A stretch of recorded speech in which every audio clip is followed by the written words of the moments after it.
पर गर्व अनुभव करना है कि मैं सत्य के साथ था, कविता के साथ था और सहकार के साथ था। बहुत बढ़िया, बहुत बढ़िया। और मैं कोई भाष्य नहीं करूंगा। पहली पंक्ति पर आपकी दाद, और मंच के लिए भी नया है। विनीत पंक्ति सुन और अब देख के कैसे बात कही जाती है और कैसे सुनी जाती है। निवेदन करता हूँ कि पुरानी दोस्ती को इस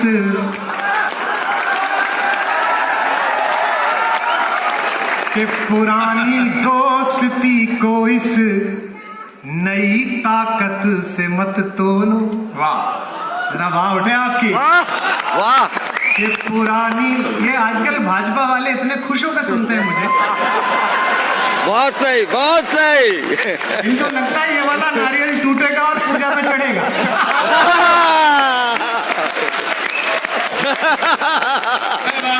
इनको ये पता है भी पढ़ सकता है कि पुरानी दोस्ती को इस नई ताकत से मत तोलो। पुरानी दोस्ती को इस नई ताकत से मत तोलो। अगली पंक्ति कविता की हो और मैंने समय का भाष्य लिख दिया हो, तो मैं चाहता हूं कि तबीयत तो खराब है, लेकिन फिर भी खराब परिस्थितियों में ही अच्छा करने के लिए तो हमें जाना गया है पिछले 15-20 सालों में। तो आज भी ये करके देख देते, कोशिश करते हैं कि पुरानी दोस्ती को इस नई ताकत से मत तोलो। ये संबंधों की तुरपाई है, षड्यंत्रों से मत खोलो। बहुत बढ़िया। ये संबंधों की तुरपाई है, षड्यंत्रों से मत खोलो। मेरे लहजे की छेनी से गढ़े कुछ देवता जो कल। समझना और हाथ खोलना जरा। मेरे लहजे की छेनी से गढ़े कुछ देवता जो कल मेरे लफ्जों पे मरते थे, वो अब कहते हैं मत बोलो।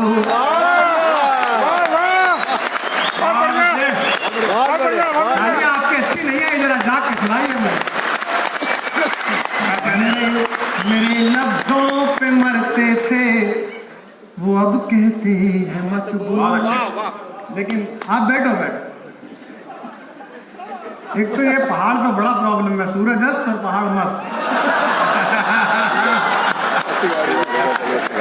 मतलब किस दिशा से कृपा आ जाए कुछ पता नहीं चलता। बड़ा आनंद आता है आप लोगों को। 4 पंक्तियां और सुनाता हूँ, सुनिएगा।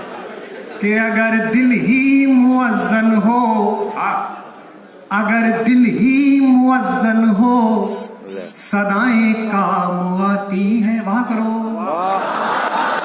पतंजलि के इतने पास बैठ के भी समझाना पड़ेगा। अगर दिल, हमने यहीं से सीखी मार्केटिंग बाबा से। अभी मुझको जहाज में मिल गए थे, मेरे बड़े आदरणीय हैं रामदेव जी, मेरे प्रति बड़ा स्नेह है उनका।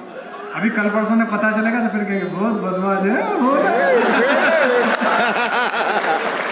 ऋषिकेश में फिर बसते मेरे को जहाज में मिल गए, मुझसे कह रहे देखिए मैंने नया टूथपेस्ट बनाया। मैंने कहा इसमें क्या है? बोले इसमें पंचगव्य है, जायफल है, जावित्री है। मैंने कहा मुंह में मंजन कराना है कि हवन कराना है? लेकिन ऐसा दिव्य वातावरण पैदा कर दिया है कि कोलगेट तक ने वेदांजलि बनाया। मैंने पूरा वेद पढ़ा कि इसमें कहीं जिक्र हो मंजन का, लेकिन नहीं था। तब पंक्तियां पढ़ रहा हूं कि अगर दिल ही, क्या अद्भुत तरीके से बैठे हैं। मतलब देश की दशा शोचनीय है और आपकी शोचनीय है।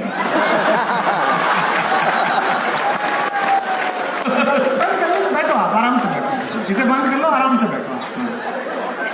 ये नहीं, क्या आजकल मेरे कार्यक्रम में नए लड़के लड़कियां इतना मोबाइल ऑन कर लेते हैं। पहले फेसबुक अपडेट करते हैं, ऑसम टाइम विद कुमार विश्वास। फेसबुक का ये हाल है कि नए लड़के तो आजकल सुबह वॉशरूम जाए ना, वहां भी स्टेटस डाल के जाते हैं, इन वॉशरूम फीलिंग फ्रेश। नीचे बाप कमेंट लिखता है कि मुझे भी फील करना है, जल्दी आ जाओ। कि अगर दिल ही मुअज्जन हो, सदाएं काम आती है। हम लोग जिस काम में है, वो काम तो भावनाओं का है, लेकिन वो हमारी निजी भावनाओं के विपरीत है।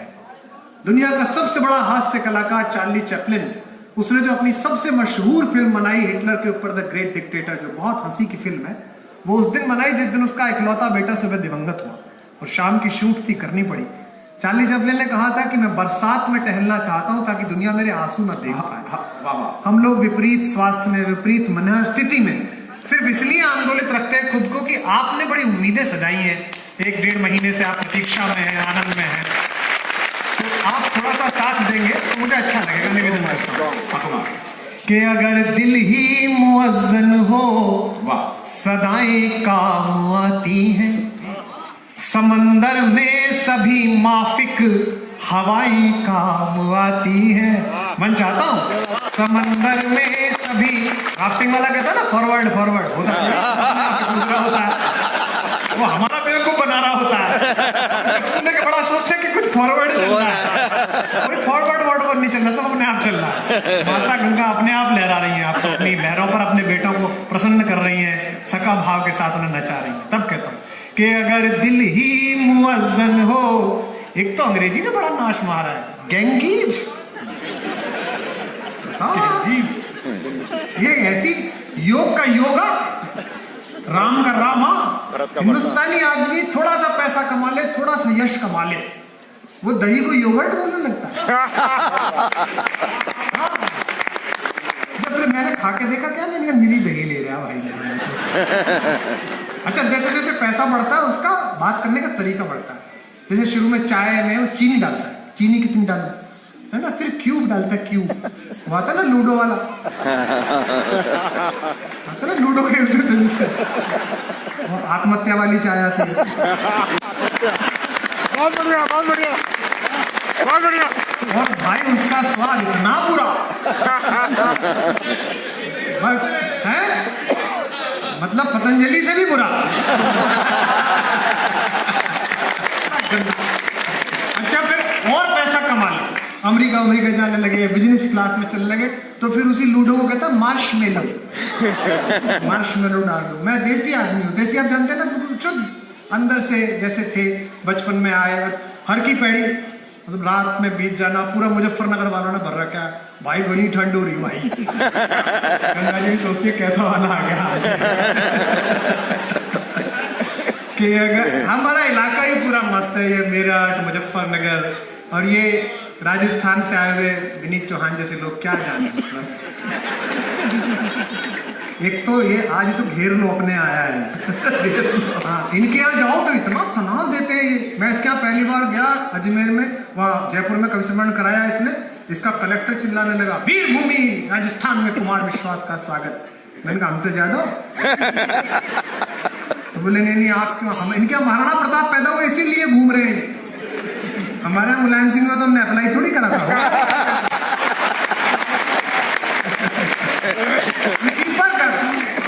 अब देखो ये विनय उनियाल जो है, अगर कभी मैं प्रधानमंत्री बना, जुगाड़ लग सकता है इसमें क्या है? इस आदमी को मैं वित्त मंत्री बनाऊं, इतने प्रेम से पैसे कम कराते हैं, बस चले आओ, भावना ही है। मैंने कहा तेल भी भावना का ही भरवा दूंगा।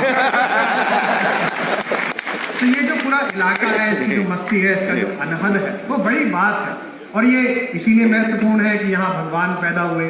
भाई ऊपर कोई आदमी नीचे आए, उसे अच्छा कोई मकान लेना हो तो अच्छी कॉलोनी में लेगा, इसलिए राम भगवान ने, कृष्ण ने हमारे इलाके में लिया। क्या थोड़ी लिया राजस्थान में जाके, अच्छा था माहौल इसलिए लिया। और बजट में काम करना पड़ता है। कि मैं एक बार राजस्थान में एक जगह गया सुदीप, तो मैंने वहां देखा कि वहां एक बड़े वीर सैनिक की जैसी सैनिक की इसने कविता सुनाई, ऐसे का फोटो लगा हुआ, मूर्ति लगी हुई थी, टांग चौड़ा के, हाथ में तलवार, टांग चौड़ी। मेरी समझ में नहीं आया कि क्या है, कैसी मूर्ति। तो मैंने इससे पूछा, मैंने कहा ये क्या है, तो ये बोला कि ये यहाँ का बहुत बड़ा वीर योद्धा था, ये युद्ध में शहीद हुआ।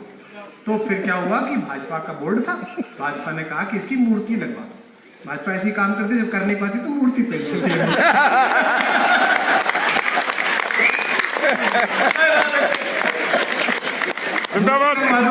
अब वो योद्धा बन के आ गया। फिर उसमें नीचे घोड़ा भी था, फिर कांग्रेस का बोर्ड आ गया, उन्होंने मूर्ति कैंसिल कर दी। अब घोड़े का बजट कैंसिल हो गया, योद्धा खड़ा हुआ।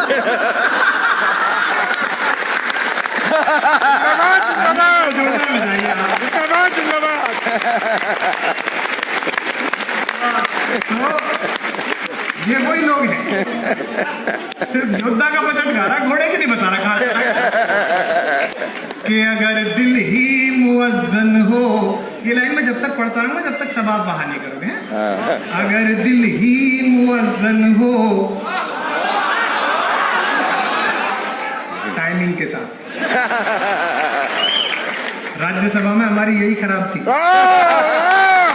बहुत सुंदर, बहुत बढ़िया, बहुत अगर बढ़िया। दिल ही मुअज्जन हो, सदाएं काम आती है। वाह, समंदर में सभी माफिक हवाएं काम आती हैं। मुझे आराम है ये दोस्तों की मेहरबानी है। अब हाथ खोलना ऋषिकेश वालों अगली पंक्ति पर। मुझे आराम है ये दोस्तों की मेहरबानी है। दुआएं साथ हो तो सब दवाएं काम आती हैं। बहुत बढ़िया, बहुत बढ़िया। दुआएं साथ हो तो सब दवाएं काम आती हैं। और कुछ मुक्तक अलग अलग जगह से सुनाता हूँ जो आपको पहले स्मरण भी होंगी, नहीं भी सुनाऊंगा। निवेदन करता हूँ कि किसी के दिल की मायूसी वाह, जहां से हो के गुजरी है। हम ये जितने शहर के बड़े वाले बैठे तब तक ठस एकदम कुछ कर लो जिंदगी में। इसमें ना टैक्स कट रहा, अरुण जेटली ना काट रहे। जिन्होंने पास जुगाड़ा, पीछे जो बैठे, ये सब ज्यादा पसंद है, सब ज्यादा तालियां यही बजाते हैं जो पीछे बैठे। और जिसको बिना मांगे मिल गया वो ऐसा बैठा हुआ है। निवेदन कर कि किसी के दिल की मायूसी जहां से हो के गुजरी है। ये ज्योति और संजय बैठे हैं, हमारे बहुत अच्छे मित्र हैं। देखो ये डॉक्टर लोग हैं और मेरे भी कई डॉक्टर मित्र हैं। एक डॉक्टर मित्र मेरा इतना चमत्कारी है, वो ऐसी दवाएं लिखता है, उसके पास जो जाता है 2 ही गोली देता है। बोले एक रात को सोने से पहले खा लेना और एक सुबह उठ जाओ तो।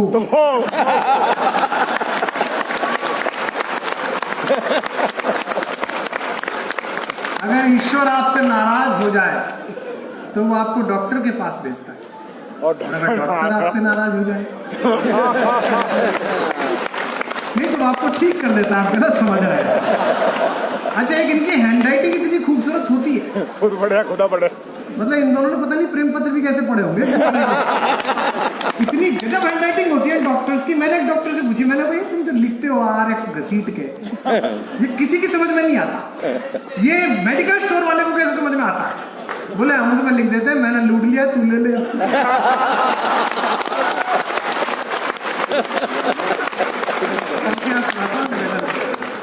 कि अच्छा, मेरा एक कजिन है जी, वो ऑर्थोपेडिक सर्जन है, वो होता है ना घुटने उठने वाला। और हमारे मोहल्ले में एक ताई जी है, बुढ़िया हो गई है बहुत, तो ताऊ जी से लड़ती रहती, जिंदगी में लड़ी हमने बचपन से ही देखी। अब वो जाती है उस डॉक्टर के पास, अच्छा दोनों बात एक साथ बताती है, वो घुटने की समस्या और ताऊ जी की समस्या। 3-4 मिनट तो समझ में नहीं आता प्रॉब्लम क्या लाई। लाला अब तो बहुत ही दुखी कर रखा है इसे, इतने दिन निभा ली, अब ना लेवती, उठते बैठते परेशान करे। अब ये समझ में नहीं आता घुटने की कह रही है कि ताऊ की कह रही है। दिल में समझ में आता है कि सब निवेदन करो कि किसी के दिल की मायूसी जहां से हो के गुजरी है। हमारी सारी चालाकी वहीं पर खो के गुजरी है। तुम्हारी और मेरी रात में बस फर्क इतना है, बनाइए ऐसा महोत्सव। तुम्हारी और मेरी रात में बस, पहले कथा सुन के आराम से। तुम्हारी और मेरी रात में बस फर्क इतना है, तुम्हारी सो के गुजरी है, हमारी रो के गुजरी है। तुम्हारी सो के गुजरी। एक बात तो मैं कहूंगा, प्रधानमंत्री जी का भी मैं भी निजी रूप से बड़ा प्रशंसक हूँ। मेरे बहुत पुराने मित्र हैं और श्रोता भी रहे। दिल्ली में इस समय 2 लोग सत्ता में हैं, एक मुख्यमंत्री एक प्रधानमंत्री, दोनों ही मेरे अच्छे मित्र हैं, हालांकि आजकल कंफर्म नहीं है। लेकिन एक बात तो है, भाषण बड़ा अद्भुत देते हैं और ऐसा चपेट में ले रखा है देश को कि 4 साल से जनता कुछ पूछ ही नहीं, भाषण ही सुनने जा रही है। अच्छा, वो इतना सम्मोहित कर देते हैं भाषण में कि आदमी भूल जाता है कि क्या कह रहे हैं। वो एक टीवी पे आएंगे, भाइयों बहनों बताइए स्वच्छता होनी चाहिए कि नहीं होनी चाहिए। जो सूगला 15 दिन से नहीं नहाया वो भी कहता हाँ जी होनी तो चाहिए भाई। अरे बोले होनी चाहिए ना 5% स्वच्छता टैक्स। आदमी को समझ में आता है कि ये तो वैसे ही निकाल के ले गए। फिर कुछ दिन बाद वो आते हैं, भाइयों बहनों किसान की हालत अच्छी होनी चाहिए कि नहीं। जिसने खेत आखिरी बार मेरा गांव मेरा देश फिल्म में देखे थे वो भी कहते होता ना। आजकल के बच्चों से पूछे, बोले अंडा कहां से आता है, बोले स्टोर से। मुर्गी आत्महत्या कर लेंगे हमारा नए बच्चे जो है ना। आप तो अच्छा है प्रोग्राम करा रहे हैं, ये ऋषिकेश देवभूमि है। आप दिल्ली में हमारे यहाँ देखिए भाई साहब, वो डीपीएस की बच्ची भुट्टे वाले से कहती है अंकल एक हैंडल वाला पॉपकॉर्न देना। उसको लगता है चुपकाए गए हैं, है ना। मसूरी में मिलती है ना माल रोड पे। आदमी उस समय जेब से भरा और दिमाग से खाली होता है। अच्छा, घरवाली से कह भी नहीं सकता कि 5 रुपए का भुट्टा जिसे 100 में खरीदना पड़ रहा है तेरे चक्कर में। और 20 साल बाद फिर पत्नी गाली बकती है, तुम में ना पहले दिन से भी तमीज, हनीमून के टाइम में भी तुमने 10 रुपए का 100 में खरीदा था। अब मॉल रोड पे देखो दृष्टा भाव के साथ तो कैसे लुटे पिटे नरपुंगा घूम रहे होते हैं बेचारे। अजीब से। आज आप लोग इसको सुरक्षित रखिए। देखिए कवि सम्मेलन इसलिए कराइए, भाषा का बीज बचेगा तो पेड़ संस्कृति का बच पाए। बहुत सुंदर डॉक्टर, बहुत बढ़िया डॉक्टर। आजकल इस नई चपेट में हालत यह है कि नई बहू सुबह सुबह नींबू चाटे तो शुभ समाचार मत समझना, हो सकता है रात की ना उतरी हो। बहुत बढ़िया, बहुत बढ़िया। हम नोएडा में हमारे यहाँ कभी आइए ना, 10-10 करोड़ के फ्लैट है नोएडा में, घंटी बजाइए तो वो महिला निकलती है कटे फटे से कपड़े पहन के। सनी पता नहीं चलता कुत्ता आएगा कि इसका आदमी। अच्छा, फिर एक कुत्ता आता है चारों तरफ बाल वाला। मैं एक बार सुदीप बोला कि मौसा जी के कोई परिचित थे, उनके यहाँ गया था इसके साथ, तो वो कुत्ता है ऐसे ही निकला हुआ। तो मैंने वो बिस्किट रखे तो बिस्किट चारों तरफ घुमाया। तो सुदीप मुझसे बोला कि शाह जी आप ये क्या करना चाहते हैं। मैंने कहा इतना क्यूट कुत्ता है, मैं इससे प्रेम करना चाहता हूँ। तो बोले इसमें बिस्किट का क्या योगदान है। मैंने कहा मैं देखना चाहता हूँ आगे वाला हिस्सा किधर है, क्योंकि ऐसा नहीं हो जाए मैं स्वच्छता अभियान की चपेट में आ रहा हूँ।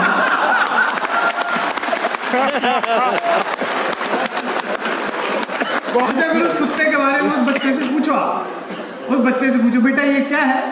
अंकल ये स्पिट्स है, और स्पिट्स में भी अलास्का क्रॉस है, ये लोग हंगरी से हैं ओरिजिनली।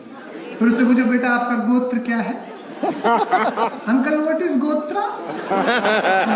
अरे पुत्रा, पुत्रा का गोत्रा पता है, अपना पता नहीं है। कुत्ता हमारे यहाँ समाज में स्टेटस सिंबल है आजकल। आप पूछो अग्रवाल साहब की कोठी किधर है, तो वो पड़ोसी बताएगा अच्छा जिनके पास काला वाला लैब्राडोर है। अग्रवाल साहब सोचते हैं यार 2 लड़के बिना मतलब पैदा कर दिए। बल्दियत तो कुत्ते से ही हो रही है। तो ये पूरा एक बड़ा सांस्कृतिक प्रदूषण है। और टीवी आप कभी देखिए, हे भगवान, न्यूज चैनल छोड़िए, वैसे वाले देखिए। हम लोग भी बम्बई गए थे तो एक लड़का मिलने आया सेल्फी खिंचवाने। ये आजकल बड़ा बुरा रोग है सेल्फी वाला। आदमी ऐसे ऐसे भौंडे मुंह बनाता है, हाँ, जिसे देखो वो अजीब अजीब से मुंह बना के प्रस्तुत होता है। ईश्वर ना करे मुंह ऐसा ही हो जाए तो कैसा लगे उसको, क्योंकि भगवान भी सुनेगा ना कि बहुत ज्यादा बना रहा है, ऐसा ही बनाओ इसके साथ। तो लड़का मिलने आया, बोले जी ये टीवी का स्टार है और इसका बड़ा सीरियल आता है 6-7 साल से। मैंने कहा मैंने देखा नहीं कभी।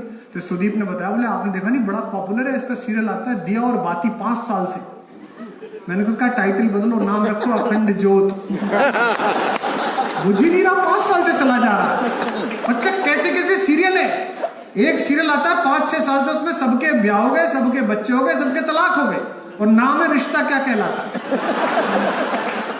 भाई इतने दिन के बाद तेरी समझ में नहीं आ रहा, तो फिर तो तू उत्तराखंड के नेताओं वाला फार्मूला अपना भैया, उससे पता चलेगा क्या कहलाता है। बहुत बढ़िया। उसमें कंफर्म रिपोर्ट आ जाती है, देर लगती पर आ जाती है। 4 पंक्तियां आपको और सुनाता हूँ, निवेदन करता हूँ कि भंवर में है सफीना लेके हम पतवार बैठे हैं, वहां करो कि भंवर में है सफीना लेके हम पतवार बैठे हैं। और जो आगे बड़े लोग बैठे हैं शहर के, इनके लिए एक पंक्ति पढ़ता हूँ, आप सबकी वहां उठे, इनकी तरफ मैं देखूंगा भी नहीं। कि भंवर में है सफीना लेके हम पतवार बैठे हैं, किनारे दर्द की बस्ती के साहूकार बैठे, किनारे दर्द की बस्ती। अच्छा, बड़े आदमी की लंका लगे तो सब बहुत खुश होते हैं। नोटबंदी में इसीलिए सब पसंद है, हमारा चाहे बाहर में क्या, सेठ जी के गए 10 प्रधानमंत्री 8 तारीख को कैसे प्रकट हुए, आज रात 12 बजे के। आजकल तो जैसे प्राइम मिनिस्टर टीवी पे आते हैं ना, मैं घर वालों को कहता हूँ गैस भरवाओ गैस, पता नहीं क्या बंद कर देगा यार। मुझे कई बार लगता है वो रात को आके कहेंगे एक दिन 9 बजे, आज रात 12 बजे के आप सबकी वैधानिक पत्नियां। देखो कैसी ताली बजाई है ना, ये पुरुषों के मन से निकले। और ये मैं विनीत बताऊं तुझे, ये विनीत तो खैर इसने सही कहा, मेरा बहुत पुराना दोस्त है ये पता नहीं क्यों तनाव में रहता है। इसका ब्याह हुआ तो शादी की पहली रात इसने अंदर घुसती भाभी जी से कहा, निवेदन करना चाहता हूं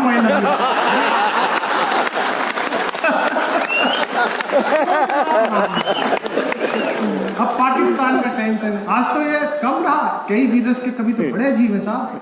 4 दिन पहले मैं रीवा में था, एक वीरस का कवि मिल गया मुझे, बाद में मुझसे कहता है, भाई साहब एक निवेदन करना चाहता हूँ। मैंने कहा आराम से ही कर दे भाई, जो करना चाहता है। मैंने कहा बोल। भाई साहब बड़ा दुख हुआ, चीन आंखें दिखा रहा है और आप प्रेम की कविता सुना रहे हैं। मैंने कहा तू एक चीनी ढूंढ ला जिसकी आंख तुझे दिख जाए। मैंने उसकी खुद को दिख रही, तुझे दिख रही है, फालतू तनाव लिए घूम रहा था।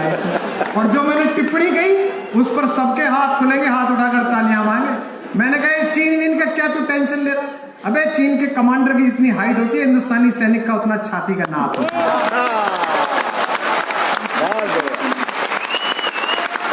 लेकिन ये आदत पड़ जाती है, जिस तरह का आदमी होता है उस तरह की आदत पड़ जाती है। मैं निवेदन करता हूँ, आप सबको सुनाता हूँ कि भंवर में है सफीना लेके हम पतवार बैठे हैं, किनारे दर्द की बस्ती के साहूकार बैठे हैं। तुम्हारे ख्वाब में आने की हसरत आज भी है, पर पीछे तक के लोग गा देंगे। तुम्हारे ख्वाब में आने की हसरत आज भी है, पर सुना है द्वार पर पलकों के पहरेदार बैठे। सुना है द्वार पर पलकों के पहरेदार बैठे हैं। मैं अपने गीत गजलों से उसे पैगाम करता हूँ। बहुत सादा, आपको एकदम आराम से पहुंचेगा कि मैं अपने गीत गजलों से उसे पैगाम करता हूँ। मैं बहुत ही खराब गले में सुना पा रहा हूँ, लेकिन क्या होता है, आप 150-200 टेस्ट मैच खेल लो तो 36-37 रन तो वैसे ही बना लेते हो आप आराम से। आप जितने मन से सुन रहे हैं उतने आराम से बन पा रहे। पर हम आ रहा है ना कि मैं ये आप मोबाइल बंद कर लो, रात को आदत पड़ जाएगी ना ऐसे रिकॉर्डिंग की तो बहुत मुश्किल हो जाएगी।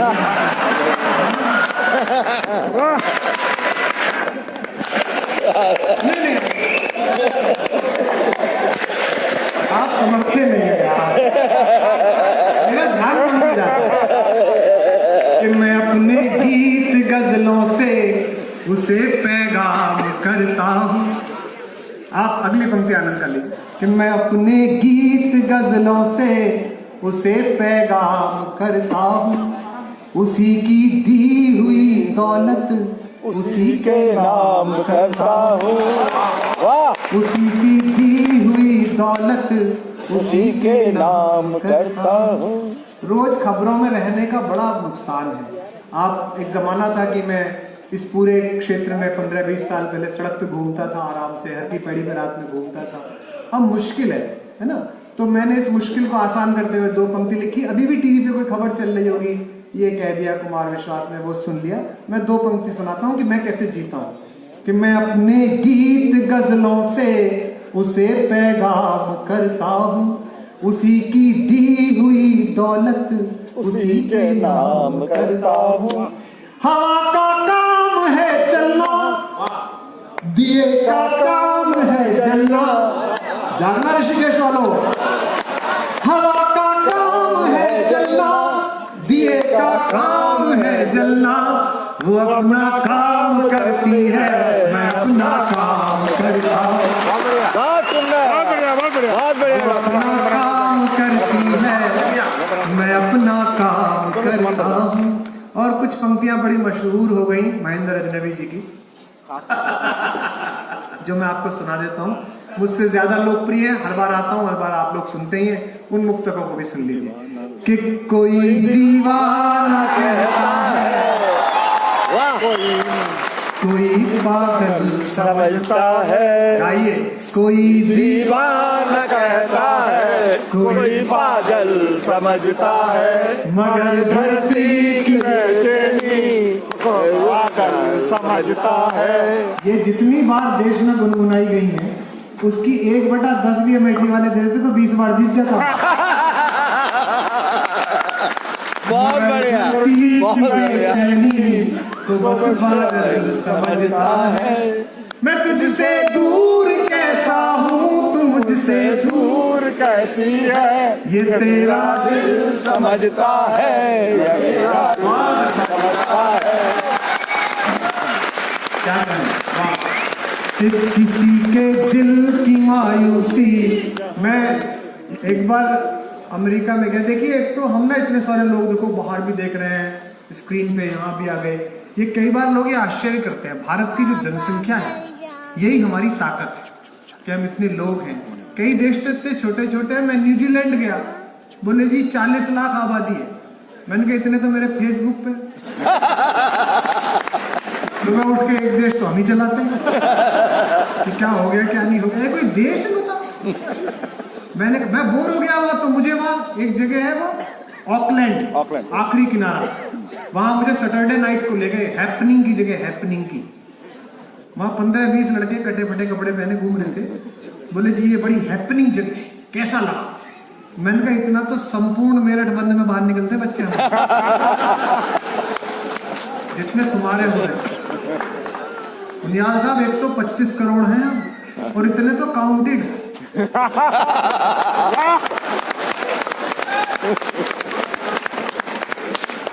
कहीं तो छुट भी गए होंगे ना। छत पे सोया था, बहन ने काउंटिंग ही नहीं हुई। नीचे उतरा तो 2 संख्या बढ़ा दी। ये सेंसस होती है, सेंसस जनसंख्या फिर होगी। मैं विश्वविद्यालय में पढ़ा था ना, मेरे यहाँ एक चपरासी था लड़का, ओमकार चौधरी का लड़का था। तो जनसंख्या में ड्यूटी लगी, आया नहीं 15-20 दिन। मैंने उससे पूछा, मैंने कहा ओमकार कहाँ चला गया था? अनमैरिड लड़का था। बोला गुरुजी जनसंख्या में ड्यूटी लग गई, पता नहीं कौन कौन कर गया गिनने मुझे पड़ रहा है।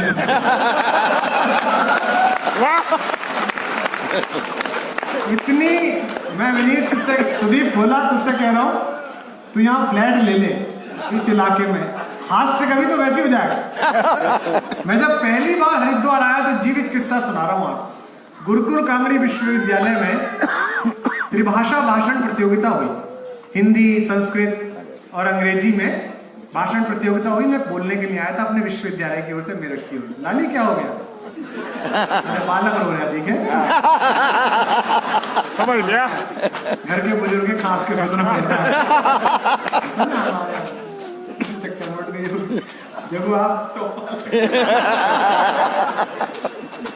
ये पहला ससुर है जिसने बताया कि बालक रो रहा। तो जीवित किस्सा बता रहा हूँ। मैं हरिद्वार आया जी, गुरुकुल कांगड़ी में भाषण देना। मेरठ से मैं बस में चढ़ा, रात को रोडवेज की बस में वैशाली बस अड्डे से। बीए फर्स्ट ईयर में पढ़ता था, सेकंड ईयर में। विनीत सुनना देगा अद्भुत किस्सा। जाड़ों का टाइम, फुल स्पीड पे गाड़ी, रोडवेज का ड्राइवर बिना माता पिता, जो नीचे आ जाए उसकी श्रद्धा, उसके पिताजी क्या जा रहा, और मैं जो है उसके ड्राइवर के सामने वाली सीट पे बैठा हूँ और बड़ी तेजी से गाड़ी जा रही। मुजफ्फरनगर से आगे एक गांव के पास रात को 9 बजे एक बच्चे को, छोटे बच्चे को 1.5-2 साल के कंधे पे बिठाए एक चौधरी हाथ धरा यूं करके। पता नहीं रोडवेज वाले को क्या दया माया जगी, उसने ब्रेक मारते मारते चिर करके बस रोक दी और वो ड्राइवर सीट से मुंह निकाल के बोला, इंगन आ जा, इंगन चचा, इंगन से आ जा। तो वो चचा क्या किया उससे, भाई मैंने कहीं जाना ना है, यो बच्चा यूं कह जरा पोपो करके बता दे।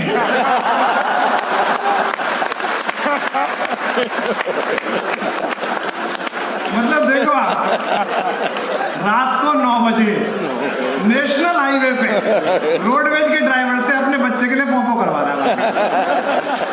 ये जो अद्भुत काम ये इसी इलाके में है, मतलब जो इसी इलाके में होता है। मेरठ में, आप मुजफ्फरनगर में, मेरठ में जी लीजिए तो आपको पता चलेगा कि जीवन क्या है। मैं तेजगढ़ी चौपले से एक बार हापुड़ अड्डे गया तो छोटी वाली बस थी जी, वो मिनी बस, मैटाडोर। हाँ जी, मिनी बस। मैटाडोर तो फिर भी थोड़ा डंका सा काम हो गया। एक मिनी बस होती थी जिसमें हॉर्न के अलावा सब बजता था। उसका जो कंडक्टर था वो जब पीट के चलता था पट पट पट पट पट, तो उसमें एक पतला सा चौधरी खिड़की के पास बैठा, तो एक मोटा वाला आया, मैं उसके पीछे बैठा, तो मोटे वाले ने पतले वाले को घिस्सा मारा, प्रण हो जा प्रण। तो वो पतला वाला बेचारा समाजवादी पार्टी था, उसने कहा भाई योगी सरकार आ गई, थोड़ा इधर को आ जाओ। उसने फिर उसको घिस्सा मारा, तो बेचारा फिर हो गया। तीसरी बार जब उसने मारा तो उसके अंदर का चौधरी जगह, पतले वाले का। तीसरी बार जब मोटे वाले ने कहा प्रण हो जा, तो पतला वाला बोला तने गोद ले लूं के। लेकिन जो मोटे वाले ने जवाब दिया, हाथ खोल के सुनना, बोला तना गोद ले लूं के, तो मोटा वाला बोला क्यों, तेरे अपने नहीं होते।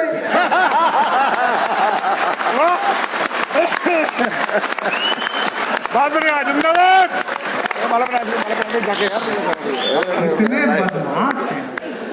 इतने बदमाश, मतलब अद्भुत काम। हाँ, मामू से लाके में पैदा हुए तो समझ लीजिए विनीत चौहान कितना दुर्भाग्यशाली आदमी। पंक्तियां सुनाता हूँ, निवेदन करता हूँ कि पुकारे आंख में चढ़कर तो खूं को खूं समझता है।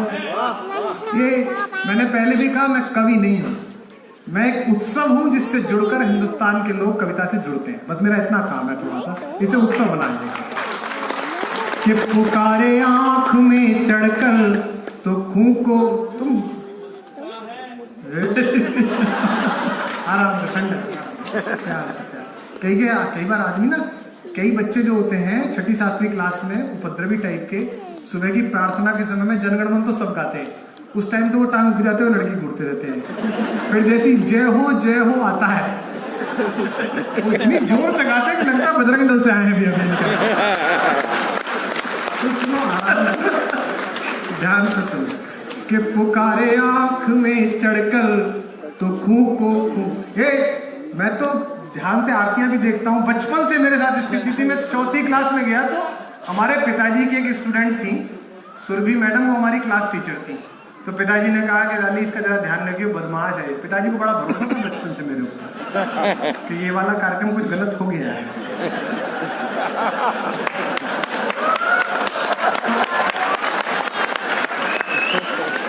अच्छा, वो प्रार्थना सुनाई थी, प्रार्थना तो मैं गाता अच्छा था। तो सुरभि मैडम ने मुझे कहा कि सुनो विश्वास, तुम ये प्रार्थना सुनो, माइक पे गाओगे। आओ 2 3 4 लड़के लड़कियां खड़ी कर दो, बीच में मैं गाऊंगी, मैं चुप। तो उसने मुझसे कहा कि तुम कैसी बातें करते हो, कितना सुंदर गाते हो, गाते क्यों नहीं हो। तो मैंने उसको कहा जी ये प्रार्थना गलत है। उसने मेरे पिताजी से कहा कि सर ये तो कुछ ज्यादा ही बड़ा कार्यक्रम है, ये कह रहा है प्रार्थना गलत है। तो हमारे पिताजी ने हमारी माँ को आवाज दी, बोले सुन लो आपके लाल, अब प्रार्थना में गलती निकालना है। तो मेरी माँ ने मुझसे पूछा कि क्या गलती है, प्रार्थना क्यों नहीं गाता। मैंने कहा जी वो प्रार्थना गलत है। बोले क्यों। मैंने कहा वो गाते हे प्रभु आनंद दाता ज्ञान हमको दीजिए, दुकान पड़ चुकी उनके मान सोना रहे, उसको बताओ। भाई प्रभु आनंद दाता, भाई उसने साफ लिख रखा कि मैं आनंद का काम है अपना, बोले ज्ञान दे दो। और अब जो टिप्पणी पढ़ रहा हूं वो बारीक है। अगर आनंद आ गया तो ज्ञान की आवश्यकता है, और अगर ज्ञान है तो आनंद एक पल के लिए नहीं आ सकता। आपको कि पुकारे आंख में चढ़कर तो खूं को खूं समझता है, अंधेरा किसको कहते हैं ये बस जुगनू समझता है।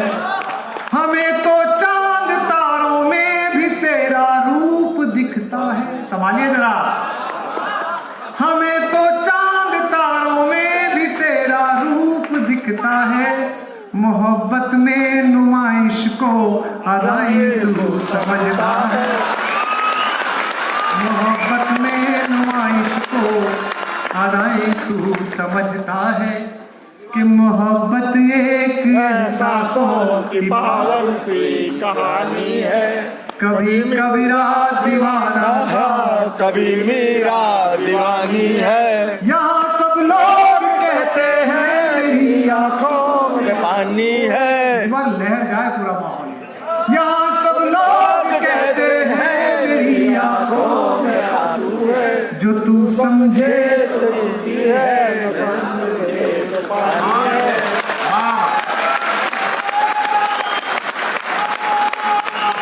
सियासत में आराम से आराम, हार्ड मस्त है, आराम कि सियासत में तेरा खोया या पाया हो नहीं सकता। मैं जिस विधानसभा में, जिस लोकसभा में खड़ा हूँ, विनीत कांग्रेस से, यहाँ पुराने लोगों को पता होगा महावीर त्यागी जी सांसद हुआ करते थे आजादी के बाद। हम राजनीति में काम करते हैं और बड़ा अजीब मामला है कि पूरे देश में इस समय न सच बोलने वाले हैं न सच सुनने वाले हैं। क्या बात सुंदर। न कोई बोलना चाह रहा है न कोई सुनना चाह रहा है। हम वहां से शुरू हुए, इस पहाड़ से, जहां पहाड़ के प्राथमिक सांसद कांग्रेस के कार्यकर्ता गांधी जी के अन्यतम शिष्य, गांधी जी जिन्हें पुत्रवत मानते थे, उनकी एक किताब है आजादी के हंसते आंसू, पढ़िएगा महावीर त्यागी जी की। अक्साई चीन पर जब चीन ने कब्जा कर लिया और पार्लियामेंट में बहस हुई, ऋषिकेश के लोगों एक भूमिका के लिए देना जो मैं पढ़ना चाह रहा हूं। जब अक्साई चीन पर कब्जा कर लिया तो नेहरू फंस गए। नेहरू के पास जवाब नहीं था कि कैसे हो गया। तो पार्लियामेंट में बहस करते हुए नेहरू के मुंह से निकल गया कि speaker sir, not even a spade of grass grows there. जहां कब्जा कर लिया है चीन ने, वहां घास का एक पत्ता भी नहीं पैदा। कांग्रेस के प्रधानमंत्री ने कहा, महावीर त्यागी गुस्से में खड़े हुए लोकसभा में, गंजे थे, टोपी उतारी और कहा, नेहरू तुम्हारी और मेरी चांद पर एक बाल पैदा नहीं होता, इसे चीन को दे दे क्या, इसे पाकिस्तान को दे दे क्या? ये साहस था बोलने का और ये साहस था सुनने का। जिस समय हमारी कविताओं के और हमारे लेखों की भाषाएं व्यवस्थाओं के अनुसार परिवर्तित हो रही हो, उस समय मैं एक कविता सुना रहा हूं। ये इसलिए नहीं कि ये समय की कविता है, ये इसलिए कि काल के अदालत में 200 वर्ष बाद भी मेरा न्याय हो, तो ऐसी किसी कविता के कारण हो। बस मुझे बताते चलना कि आपने बहुत सुंदर डॉक्टर साहब। मंच को समर्पित करता हूं महेंद्र भाई साहब, आप पहली बार सुनेंगे, विनीत तुम पहली बार सुनेंगे। कि वे बोले दरबार सजाओ, वाह बहुत सुंदर, क्या झगड़ा है, बहुत सुंदर। वे बोले दरबार सजाओ, तो सुनाई थी। वे बोले जयकार लगाओ।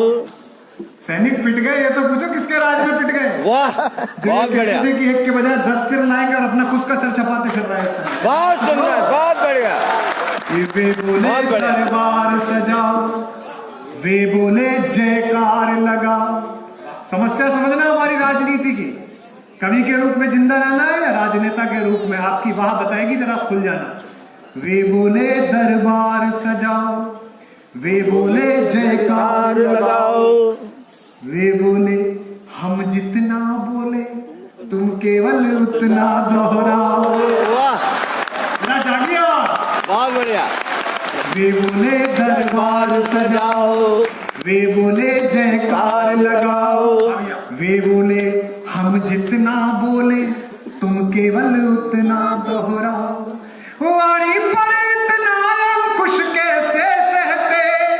हाथ खोलकर तैयार बैठना। वाणी पर इतना अंकुश कैसे सहते, हम कबीर के वंशज चुप कैसे। बहुत बढ़िया, बहुत बढ़िया। कबीर के वंशज चुप कैसे रहते। ऐसे मजा नहीं आया। वे बोले दरबार सजाओ, वे बोले जयकार लगाओ, वे बोले हम जितना बोले तुम केवल उतना दोहराओ। वे बोले हम जितना बोले तुम केवल उतना दोहराओ। वाणी पर इतना अंकुश कैसे सहते, वाणी पर इतना अंकुश कैसे सहते, हम कबीर के वंशज चुप कैसे रहते, हम कबीर के वंशज चुप कैसे रहते, हम दिनकर के वंशज चुप कैसे रहते हैं, महाप्राण के वंशज चुप कैसे रहते। हम सुनिए। वे बोले जो मार्ग चुना था, 47, 77, 15, 17 सदा ये होता है। आइयो बहन, विकास पैदा होगा। साधु कह रहा है कि 5 बच्चे पैदा करो। भाई कंफर्म करो, पैदा क्या करना है, बच्चा पैदा करना है कि विकास पैदा करना है। वे बोले जो मार्ग चुना था, सबके, हमारे वाले भी और आपके वाले भी। अब जरा वहां करना। वे बोले जो मार्ग चुना था, ठीक नहीं था बदल रहे हैं। जागिए जरा। वे बोले मैं ईश्वर के प्रति आभारी हूँ, माँ सरस्वती और वाग्देवी की कृपा से अभिभूत हूँ कि मैं बिना कविता सुनाए भी 2 घंटे आपको आंदोलित रख लूंगा। लेकिन मैं कविता सुना रहा हूँ और एक विद्यापीठ में सुना रहा हूँ, पुरातन छात्रों के बीच सुना रहा हूँ। ये ना हो जाए अखबार के लोग बैठे हैं कि ये खबर छापी सुबह के अखबार ने, रात भर नाची नर्तकी अंधों के दरबार।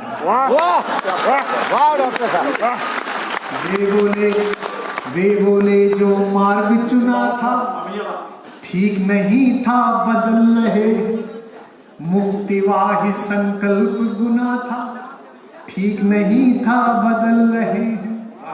हमसे जो जय घोष सुना था, ठीक नहीं था बदल रहे हैं। दर्द प्रवाह उठे। हमसे जो जय घोष सुना था, ठीक नहीं था बदल रहे हैं। हम सब ने जो स्वप्न बुना था, ठीक नहीं था बदल रहे। वाह डॉक्टर साहब, वाह। हम सब ने जो स्वप्न बुना था, ठीक नहीं था बदल रहे हैं। रात भर के 4 घंटों में कितनी कविता तक हम पहुंचे। एक पंक्ति पर आपकी जागृति जरा जागे और मुझे दाद मिले। हम सब ने जो स्वप्न बुना था, ठीक नहीं था बदल रहे हैं। इतने बदलावों में मौलिक क्या रहते, इतने बदलावों में मौलिक क्या रहते, हम कबीर के वंशज हैं, हम दिनकर के वंशज कैसे। बंद सुनिएगा। हमने क्या कहा और उसका क्या परिणाम हुआ। ये सर्जिकल स्ट्राइक पे तुम लोग कविता पढ़ रहे हो, हमारा तो सबसे बड़ा नुकसान हुआ। सर्जिकल स्ट्राइक नहीं हुआ। अब पंक्ति सुनना। हमने कहा, लेकिन इसी पंक्ति पर जरा मुझे वहां सबकी मिले, गला बेहद खराब है। हमने कहा अभी मत बदलो, दुनिया की आशाएं हम हैं। जागे जरा, क्या बात है। हमने कहा अभी मत बदलो, दुनिया की आशाएं हम हैं। अहंकार देखना उनका अगली पंक्ति में और लानत भेजना अपनी दाद पर तालियों से। हमने कहा अभी मत बदलो, दुनिया की आशाएं हम हैं। वे बोले अब तो सत्ता की वरदाई भाषाएं हम हैं। वे बोले अब तो सत्ता की वरदाई भाषाएं हम हैं। हमने कहा व्यर्थ मत बोलो, गूंगों की भाषाएं हम हैं। जरा जागे ऋषिकेश। हमने कहा व्यर्थ मत बोलो, गूंगों की भाषाएं हम हैं। वे बोले बस शोर मचाओ, इसी शोर से आए हम हैं। बहुत बढ़िया, बहुत बढ़िया, बहुत सुंदर। बहुत वे बढ़िया। बोले बस शोर मचाओ। इसी जोर से आए हम हैं। एक पंक्ति पढ़ रहा हूं जो ईमानदार लोग हैं किसी भी पार्टी के, एक पंक्ति में दो पार्टी के दो नेताओं को एक साथ संबोधित कर रहा हूं, दोनों को सूचित करना। आप समझेंगे तो आपकी तालियां खुले। वे बोले, सुनना मेरी, वे बोले बस शोर मचाओ, इसी शोर से आए हम हैं। इतने कोलाहल में मन की क्या कहते, इतने कोलाहल में मन की क्या कहते, हम कबीर के वंशज कैसे रहते, हम कबीर के वंशज कैसे रहते। वे बोले दरबार सजाओ, वे बोले जयकार लगाओ, वे बोले हम जितना बोले तुम केवल उतना दोहराओ, वे बोले हम जितना बोले तुम केवल उतना दोहराओ। वाणी पर इतना खुश कैसे सहते, वाणी पर इतना खुश कैसे सहते, हम कबीर के वंशज चुप कैसे रहते, हम दिनकर के वंशज चुप कैसे रहते हैं, महाप्राण के वंशज चुप कैसे रहते। आखिरी बंद सुनिए इस कविता का। हमने कहा शत्रु से जूझो, आपकी कुछ लोगों की खामोशी मुझे अच्छी नहीं लग रही, मैं शुद्ध कविता पढ़ रहा हूं। हमने कहा शत्रु से जूझो, थोड़ा और वार तो सह लो। हमने कहा शत्रु से, बिलावल भुट्टो पे बोल तो रहे हो पर बिना बुलाए केक खाने गए क्यों थे, सवाल तो ये भी है ना। हमने कहा शत्रु से जूझो, थोड़ा और वार तो सह लो, हमारा वाला भी और आपका वाला भी। अब अगली लाइन सुनना, जवाब क्या मिला। हमने कहा शत्रु से जूझो, हमने नौकरी छोड़ दी, कभी सम्मेलनों में हाशिए पर गए, तुम भी थोड़ा कर लो। हमने कहा शत्रु से जूझो, थोड़ा और वार तो सह लो। वे बोले ये राजनीति है, तुम भी इसे प्यार से सह लो। बहुत बढ़िया। हमने कहा शत्रु से जूझो, थोड़ा और वार तो सह लो। वे बोले ये राजनीति है, तुम भी इसे प्यार से सह लो। हमने कहा उठाओ मस्तक, सुनना मेरे खराब स्वास्थ्य में उद्घोषणा। हमने कहा उठाओ मस्तक, खुलकर बोलो खुलकर कह लो, बोले इस पर राज मुकुट है, थोड़ा सा तो तुम भी सह लो। बोले इस पर राज मुकुट है, थोड़ा सा तो तुम। इस गीत की अंतिम पंक्ति पर आपकी तालियों का कलरव मिलेगा तो मैं फिर एक और कविता सुना दूंगा, अन्यथा तो इतनी देर से पढ़ रहा हूं। बोले इस पर राज मुकुट है।